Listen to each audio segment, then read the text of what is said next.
Good afternoon friends.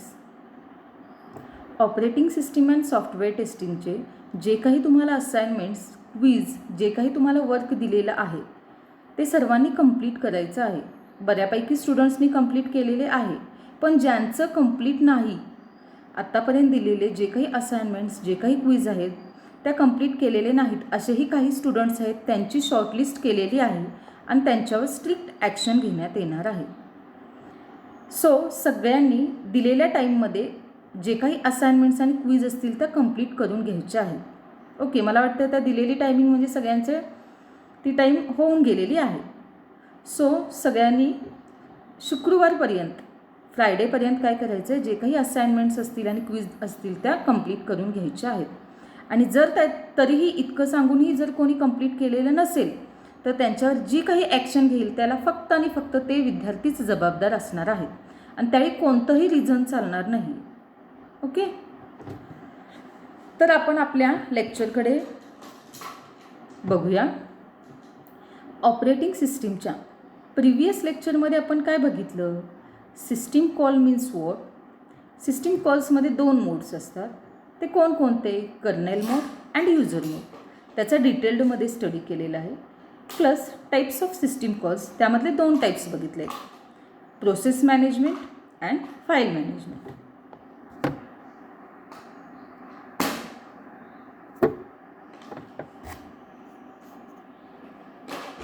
आजच्या लेक्चरमध्ये आपण बघणार आहोत device management system call, information maintenance system call and the last one is communication system calls. Okay, हे आपण टाईप्स बघणार आहोत.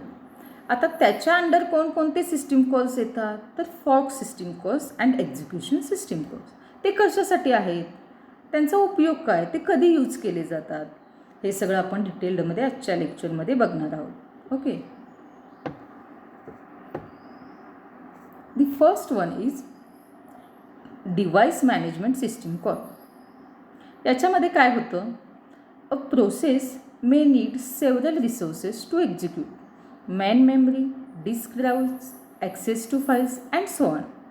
एखादी प्रोसेस एक्झिक्यूट होण्याची असेल, त्याचं एक्झिक्युशन व्हायचं असेल तर त्याला काय रिक्वायर्ड असतात? रिसोर्सेस. आता रिसोर्सेस कोणकोणते आले? तर मेन मेमरी, डिस्क ड्राईव्ज किंवा एखादी फाईल त्याच्यातील ॲक्सेस करायची असेल, म्हणजेच एखाद्या प्रोसेसला काय गरजेचे असतात? काही रिसोर्सेस गरजेचे असतात एखादी प्रोसेस एक्झिक्यूट होण्याची असेल तर. Okay, if the resources are available then they can be granted and controlled can be return to the user process. Otherwise the process will have to wait until sufficient resources are available. आता एखाद्या प्रोसेसला execute व्हायचं असेल तर त्याला रिसोर्सेसची गरज असणार आणि त्याला जे रिक्वायर्ड रिसोर्सेस आहेत ते अवेलेबल असतील तर काही प्रश्नच नाही, तो ते रिसोर्सेस काय करणार? ॲक्सेस करणार, ॲक्सेप्ट करणार. ओके, आणि ते रिटर्न टू युजर प्रोसेसला करणार. पण इन केस जर एखाद्या प्रोसेसला एक्झिक्यूट होण्यासाठी ठराविक रिसोर्सेस लागणार असतील आणि ते तेव्हा अवेलेबल नसतील, अनअवेलेबल असतील, ओके, किंवा त्याला जितका रिक्वायर्ड आहे तितकं सफिशियंट त्याला ते मिळत नसतील रिसोर्सेस, तर जोपर्यंत त्याला सफिशियंट रिसोर्सेस अवेलेबल होत नाहीत तोपर्यंत तो काय करणार? वेट करणार. ती प्रोसेस एक्झिक्यूट होणार नाही, त्याला ते रिसोर्सेस मिळूपर्यंत ती प्रोसेस काय करणार? वेट करणार. The various resources controlled by the OS can be thought of as a device. Some of this device are physical device while other can thought of as abstract or virtual device. म्हणजेच काय? Operating सिस्टीमकडून various resources काय केले जातात? Control केले जातात. Okay, आणि ते काय कन्सिडर केले जातात? ॲज अ डिव्हाइस कन्सिडर केले जातात. त्यातील काही डिव्हाइस काय असतात? फिजिकल डिव्हाइस असतात, तर काही device as a virtual device म्हणून कन्सिडर केले जातात किंवा अबस्ट्रॅक्ट डिव्हाइस म्हणून कन्सिडर केले जातात.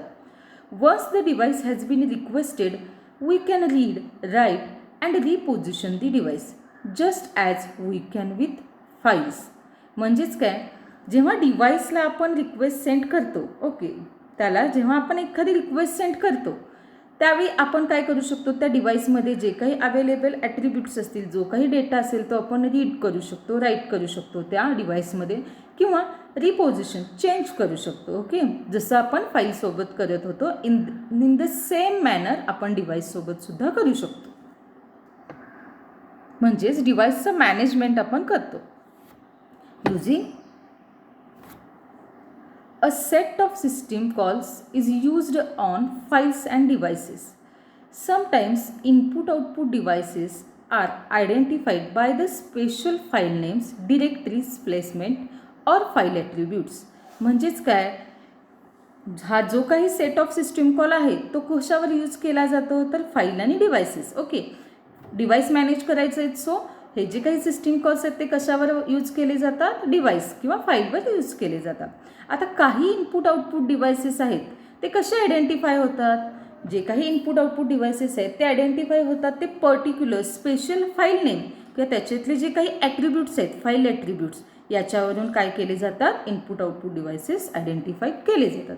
ओके, आता लक्षात घ्या, डिव्हाइस मॅनेजमेंटमध्ये जर आपल्याला काही डेटा रीड करायचं असेल, राईट करायचं असेल किंवा चेंज करायचं असेल, तर इन शॉर्ट डिव्हाइस तो मॅनेज करायचा असेल तर कोणकोणते सिस्टीम कॉल यूज केले जातात, तर त्याचे काही एक्झाम्पल्स आहेत.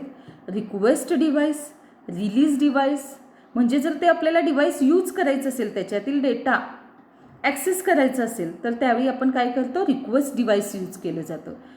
जेव्हा त्या डिव्हाइसमधल्याला आपल्याला रिक्वायर्ड डेटा सफिशियंटली मिळाला तर आपण ते डिव्हाइस काय करू शकतो, यूज करायचं स्टॉप करतो, म्हणजेच काय करतो, ते रिलीज करतो. So release device, read, write, reposition, get device attributes, त्या डिव्हाइसमधले जर आपल्याला ॲट्रिब्यूट्स हवे असतील तर, सेट डिव्हाइस ॲट्रिब्यूट्स, त्या डिव्हाइसमध्ये जर ॲट्रिब्यूट्स सेट करायचे असतील, चेंज करायचे असतील तर, logically attach or detach devices. These are the examples of device management system calls. Okay, next one is information management system calls. Some system calls exist purely for transforming information between the user program and the operating system. User program आणि operating system या दोघांच्यामध्ये information exchange करायची असेल, information transfer करायची असेल तर information management system कॉलचा use केला जातो. For example, most system have a system calls to return the current time and date. Okay, म्हणजेच काय सांगितले त्यांनी, अशा नंबर ऑफ सिस्टीम्स असतात ज्याच्यामध्ये आपल्याला current time and date display करायचं असेल तर काय केले जातं, तो सिस्टीम कॉल यूज केला जातो. Other system calls may return information about the systems.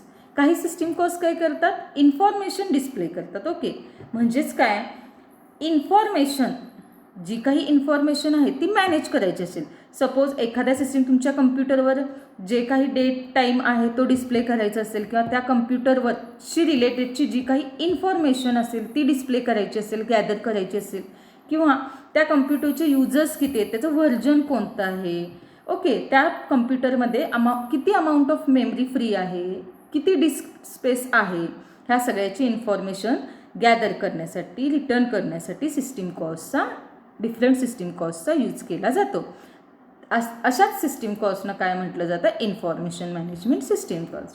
Okay, that means other system calls may return information about the system such as number of current users, the version number of operating system, the amount of free memory or disk space. लक्षात येते. Next, in addition, the operating system keeps the information about all its processes and system calls are used to access this information. Generally, calls are also used to reset the process information. Okay, म्हणजेच काय, हे जे काही operating system आहे ते काय करतं, all over information काय करतं, स्टोअर करतं. आणि हा जो काही सिस्टीम कॉल आहे तो काय करतो, एखादी इन्फॉर्मेशन ॲक्सेस, कोणता सिस्टीम कॉल कोणती इन्फॉर्मेशन ॲक्सेस करतो, हा सगळा डेटा कोण स्टोअर करून ठेवतं, तर ऑपरेटिंग सिस्टीम. ओके, काही एक्झाम्पल्स आहेत इन्फॉर्मेशन मॅनेजमेंट सिस्टीम कॉलचे. Get or set time or date. Okay, next get or set system data, next get or set process, file or device attributes. Get हा system call कशासाठी use केला जातो? जी काही current time, जो काही current data असेल, जी काही करंट डेट असेल ती आपल्याला रिटर्न करायची असेल तर आपल्याला गेट सिस्टीम कॉल यूज करावा लागतो. आणि सेट सिस्टीम कॉल कधी यूज केला जातो? जी काही करंट डेट असेल किंवा टाईम असेल ती चेंज करायची असेल, जो काही डेटा एखादा त्या सिस्टीममधला एखादा डेटा पर्टिक्युलर चेंज करायचा असेल किंवा न्यू ॲट्रिब्यूट्स आपल्याला त्या डिव्हाइसमध्ये ॲड करायचे असतील तर सेट सिस्टीम कॉल यूज केला जातो.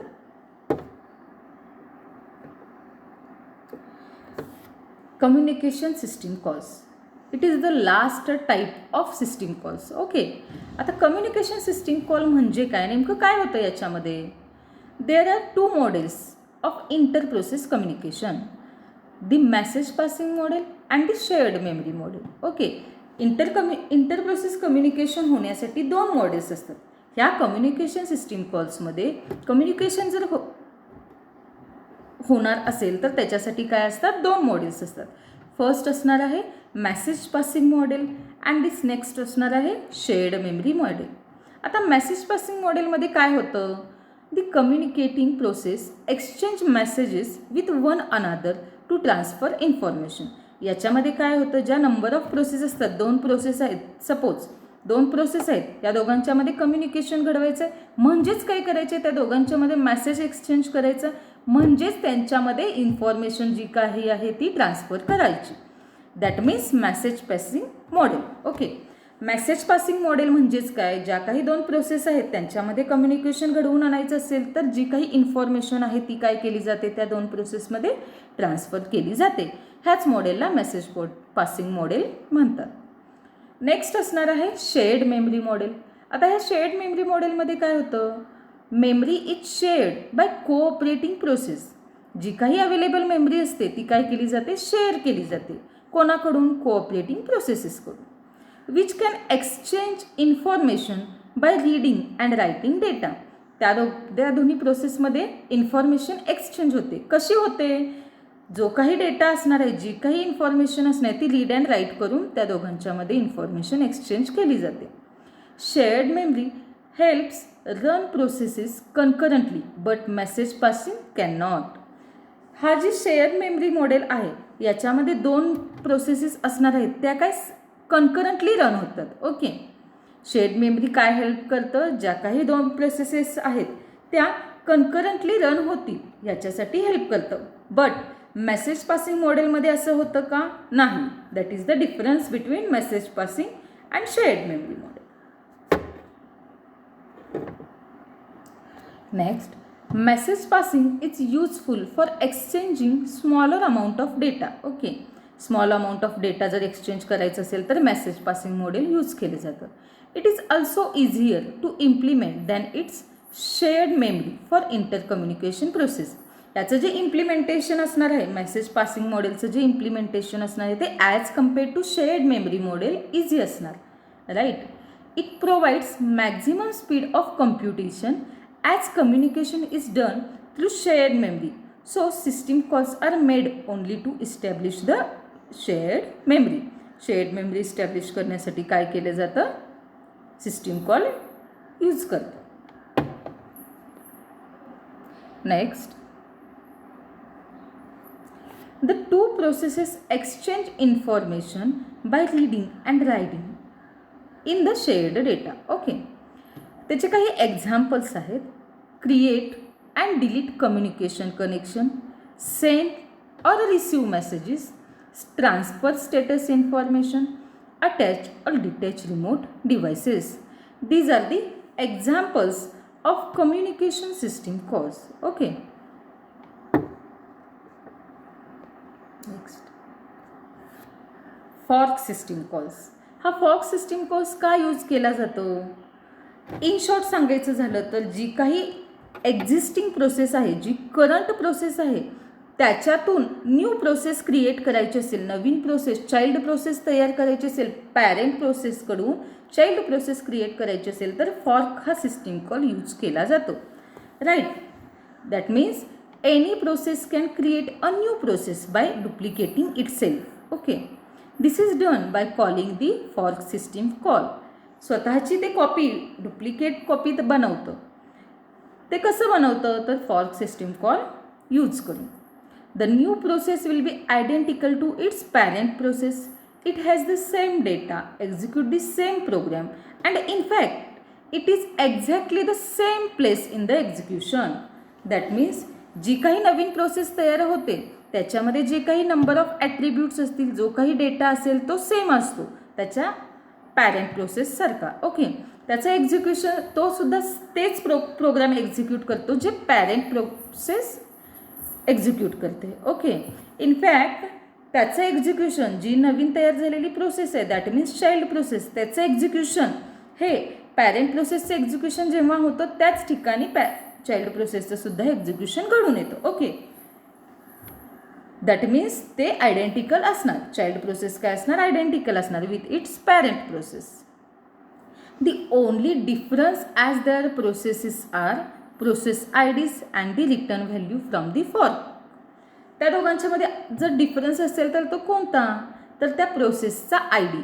ओके, त्या पर्टिक्युलर प्रोसेसेसचा आय डी आणि काय आणखीन काय असेल तर return value from the fork. त्या फॉर्क सिस्टीम कॉलकडून जी काही रिटर्न व्हॅल्यू आलेली आहे ती प्लस त्या प्रोसेसचा I D.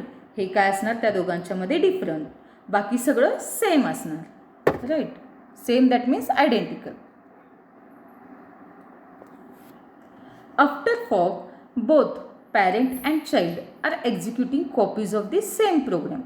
When a process makes a fork call, an exact copy of the process is created. आता त्याच्यातील डेटा आणि हा पॅरेंट प्रोसेसमधला डेटा आणि चाइल्ड प्रोसेसमधला डेटा आयडेंटिकल असतो, म्हणजेच काय ती एक्झॅक्ट त्याची कॉपी तयार होते. राईट, फक्त डिफरन्स काय असतो? प्रोसेस आय डी आणि जी रिटर्न व्हॅल्यू असते त्या फॉर्क सिस्टीम कॉलकडून आलेली ती डिफरंट असते. Now there are two processes, one being the parent process and the other being the child process. The process which called the fork call is the parent process and the process which is created newly is called the child process. आता जी काही current process आहे तीच बोलवणार ना fork system कॉलला. So ज्या प्रोसेसनं fork call केलेला असतो त्याला म्हटलं जातं पॅरेंट, प्लस जी न्यूली क्रिएटेड प्रोसेस होते त्याला म्हटलं जातं child process. It takes no arguments and returns a process I D. Okay, the purpose of fork is to create a new process which becomes the child process of the caller. After a new child process is created, both processes will be executed the next instruction following the fork system calls. Below are the different values returned by fork. आता फॉर्ककडून कोणकोणत्या value return केल्या जातात? The first one असणार आहे negative value, next zero value and the last one is positive value. आता negative value कधी return केली जाणार? When creation of a child process was unsuccessful. Okay, जी काही चाइल्ड प्रोसेस क्रिएट करायची आहे त्याच्यासाठी फॉर्क कॉल केला जातो. जर ही जी काही प्रोसेस अनसक्सेसफुल झाली तर फॉर्क काय व्हॅल्यू रिटर्न करतो? Negative value. ओके, झिरो कधी रिटर्न करतो? When it is return to the newly created child process. जेव्हा चाइल्ड प्रोसेस त्याने न्यूली क्रिएट केली असेल तर तो काय करतो? तो सक्सेसफुल झाला, दॅट मीन्स तो रिटर्न काय करतो? Zero. Next one is positive value. ही कधी रिटर्न करतो तो? To parent or caller. The value contains process I D of newly created child process. तो कधी पॉझिटिव्ह व्हॅल्यू रिटर्न करतो? त्यावेळी त्या व्हॅल्यूमध्ये काय असतं? जी काही प्रोसेस असते त्या प्रोसेसचा आय डी, कोणत्या प्रोसेसचा? जी न्यूली क्रिएटेड झालेली आहे त्या प्रोसेसचा आय डी असतो. ओके, त्या व्हॅल्यूमध्ये इन्क्लूड. नेक्स्ट सिस्टीम कॉल आहे तो एक्झिक्युशन, EXEC. ओके, हा सिस्टीम कॉल कधी यूज केला जातो? The exist system call replace the program being executed. The exist system call is also used to create processes. हा सिस्टीम कॉल सुद्धा कशासाठी use केला जातो? प्रोसेस क्रिएट करण्यासाठी यूज केला जातो. But there is one big difference between fork and exec call. कोणता difference असेल त्या दोघांच्यामध्ये? तर the fork call creates a new process while preserving the parent process and exec system call replaces the address space, text segment, data segment etcetera of the current process with the new process. म्हणजेच काय, fork system call कशासाठी use केला जातो, new process create करण्यासाठी. Same exec system कॉलसुद्धा use केला जातो new process create करण्यासाठी. But fork system call जेव्हा न्यू प्रोसेस क्रिएट करतो चाइल्ड प्रोसेस, त्यावेळी त्याचा जो पॅरेंट प्रोसेस असणार आहे ती ॲज इट इज असणार, राईट. आणि त्याच्यातले जे कंटेंट, त्याच्यातले जे ॲट्रिब्यूट, ॲड्रेस स्पेस जे काही असेल ते आयडेंटिकल असणार चाइल्ड प्रोसेससोबत. बट एक्सिस सिस्टीम कॉल जेव्हा आपण कॉल करतो त्यावेळी न्यू प्रोसेस तर क्रिएट होते, बट जी काही करंट प्रोसेस असते दॅट मीन्स पॅरेंट प्रोसेस, त्याच्यामध्ये जे काही ॲट्रिब्यूट्स असतात, जे काही ॲड्रेस स्पेस असतो, जे काही डेटा सेगमेंट असतात ते काय केले जातात, चेंज केले जातात. ओके, रिप्लेस केले जातात. दॅट मीन्स तिथं फक्त काय तयार होते, न्यूली चाइल्ड प्रोसेस तयार होते. त्याची पॅरेंट प्रोसेस काय होते, रिप्लेस करून त्याची चाइल्ड प्रोसेस तयार होते. ओके, हा त्याच्यातला सर्वात मोठा डिफरन्स आहे. दोघेही न्यू प्रोसेस क्रिएट करण्यासाठी यूज केले जातात, पण फॉर्कमध्ये काय होतं, जो काही पॅरेंट प्रोसेस असणार आहे ते ॲज इट इज राहते, पण एक्झिस्ट सिस्टीम कॉलमध्ये काय होतं, जो काही पॅरेंट प्रोसेस आहे ती रिप्लेस होऊन तिथं चाइल्ड प्रोसेस तयार होते. It means after an exec call only the new process exist. That म्हणजेच काय, जेव्हा आपण एक्झिस्ट सिस्टीम कॉल यूज करतो त्यावेळी काय होतं, नवीन जी काही प्रोसेस आहे तीच फक्त एक्झिस्टिंग राहते आणि जी काही पॅरेंट प्रोसेस आहे ती रिमूव्ह होते. The process which made the system call wouldn't exist. त्याचाच अर्थ जी काही पॅरेंट प्रोसेस असणार आहे ती काय एक्झिस्ट नसते. Okay, it is important to realize that control is not passed back to calling process unless an error occurred with the exist call. त्यांनी काय सांगितलं, म्हणजेच आपण जी काही एक्झिस्टिंग होती, जो काही पॅरेंट प्रोसेस होती त्याला आपण काय करू शकत नाही, पुन्हा कॉल करू शकत नाही. जर जे काही एक्झिस्टिंग सिस्टीम कॉल आपण यूज करत होतो, एक्सिस सिस्टीम कॉल, ओके, त्याच्यामध्ये जर एरर ऑकर झाला नाही तर आपण, म्हणजेच काय, जर ती एक्सिस सिस्टीम कॉल केली आणि ती सक्सेसफुल झाली, ओके, तर काय होणार नाही, जे काही पॅरेंट असणार आहे प्रोसेस ती ॲज इट इज एक्झिस्ट राहणार नाही. ओके, लक्षात येतंय. In the case of an error the exist returns a value back to the calling process. This system call simply replace the current process with a new program, a value back to the calling process. This system call simply replace the current process with a new program. The process ID does not change. म्हणजेच काय, इथं process जो काही ID असणार आहे तो change होत नाही. The access system call is issued by the calling process and what is exceed is referred to as the new program, not the new process, since no new process is created either. If no error occurs, the calling process is lost. म्हणजेच काय, जेव्हा axis system call आपण use करतो, okay, आणि new process create होते त्यावेळी जे काही पॅरेंट प्रोसेस असणार आहे ती काय होणार, डिस्ट्रॉय होणार आणि फक्त न्यू प्रोसेस क्रिएट होणार, राईट. बट हे जे एक्सिस सिस्टीम कॉल करत असताना जर त्याच्यामध्ये इन केस काही एरर ऑकर झाला तर त्याच केसमध्ये आपण मात्र काय करू शकतो, जो काही पॅरेंट प्रोसेस असणार आहे त्याला कॉल करू शकतो. म्हणजे तिथं आपल्याला चान्स असतो. कधी, जेव्हा हा जो एक्सिस सिस्टीम कॉल आपण करून न्यू प्रोसेस क्रिएट करत असतो आणि त्यामध्ये जर एरर ऑकर झाला तर जी काही एक्झिस्टिंग, जो काही पॅरेंट प्रोसेस असणार आहे, जी काही एक्झिस्टिंग प्रोसेस असणार आहे त्याला आपण कॉल करू शकतो.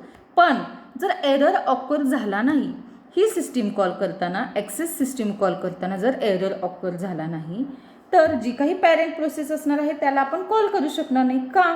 कारण हे सक्सेसफुली सिस्टीम कॉल झालेलं आहे आणि नवीन न्यू प्रोसेस क्रिएट झालेली आहे.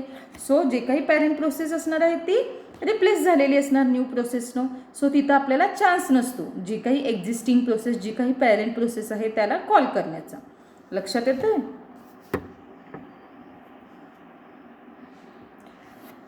दी व्हर्जन्स ऑफ एक्सिस आर. आता कोणकोणते व्हर्जन्स आहेत? Axis L. एल इंडिकेट काय करतं? A list of arrangement. Next exec V. V indicate the array or vector arrangement. Next exec L E. E indicates the programmer will construct and pass their own environment variable list. Next, axis VP. P indicates the current path string should be used when the system searches for executable files. These are the versions of axis R. Okay. हे आहेत आजच्या लेक्चरमधले contents. Okay, thank you.